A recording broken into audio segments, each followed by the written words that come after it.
د ژاولو په ژولو په هر قدم سره مو وزن کم کړئ.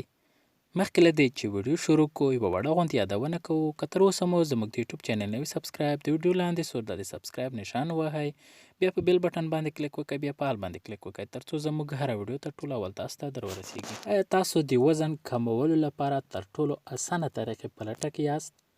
دا دومره اسانه دی لکه څه ډول چې تاسو ژاولې شوئ.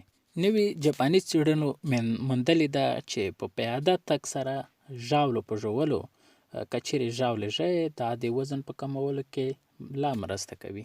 جاپاني څېړنو موندلې ده چې د 21 څخه تر 49 کلونو پورې عمر لرونکي اشخاص چې 40 اشخاصو د زړه حرکت هغه مهال زیات شوي دي کله چې په آزاده فضا کې د پیاده ګرځېدو سره ژاولې ورکړل شوې وي. په دې څېړنه کې ویل شوي چې هغه اشخاص ښځه او نر چې دوی پیاده ګرځي او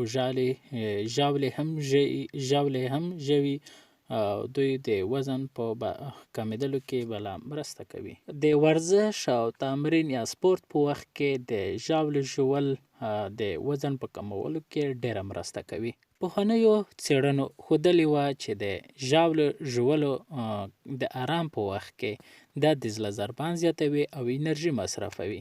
په نوي تازه څېړنو کې ژاولې ځینې اشخاصو ته ورکړل شي چې په دوی ناسته وو او ځینې اشخاصو ته ورکړل شي چې هغه پیاده مزل کوو، خو چې کله د دوی پایلې ولیدل شوې په دوی ټولو کې د زړه ضربان زیات شوی و. یعنې که چیرې هغه اشخاص چې د دوی عمرونه د 40 کلونو څخه زیات دي ژاولې دوی په پیاده تګ یا د آرام په وخت کې دوی ژاولې ژوي د وزن په کمولو کې بلا مرسته کوي. چاغښت نن سبا ډیر عام دی چې د شکر ناروغۍ، د زړه ناروغۍ، د سرطان ځینې ناروغۍ رامنځته کولی شي. نو راځئ ژاولې ژول پیل کړئ تر څو د چاغښت د دې ناروغۍ څخه وساتل شئ. نو هیله کوم چې ویډیو مو خوښه وي، که خوښه شوې مې لایک کړئ، که کومه پوښتنه لرئ کمنټ کړئ او دا ویډیو در سره شیر کړئ. ویډیو کتلو څخه